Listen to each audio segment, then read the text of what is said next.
Hindi lang itong salbutang pinakita ng Ama sa akin. Marami niya akong beses dinala doon. Yung mga planetang yan, nilalampasan ko yan. Marami niya akong beses dinala doon. Yung mga planetang yan, nilalampasan ko yan. Yung mga planetang yan, nilalampasan ko yan. Meron nang nakarating sa langit. Wala pa po, kapatid. Wala pa po nakakarating sa langit. Basahin po natin ang Juan 3:13. At walang umakyat sa langit, kundi ang nanggaling sa langit. Sa makatwid bagay ang anak ng tao na nasa langit. Yung mga planetang yan, nilalampasan ko yan.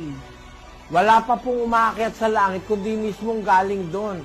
Sino po ba yung galing doon? Yung anak ng Diyos at naging anak ng tao dito sa lupa. Si Kristo yan. Ang katunayang wala pa pong nakakarating sa langit, kundi yun mismong umakyat, yung nanggaling doon, siya rin ang umakyat. Nasa Efeso po yan, 4, versikulo 8.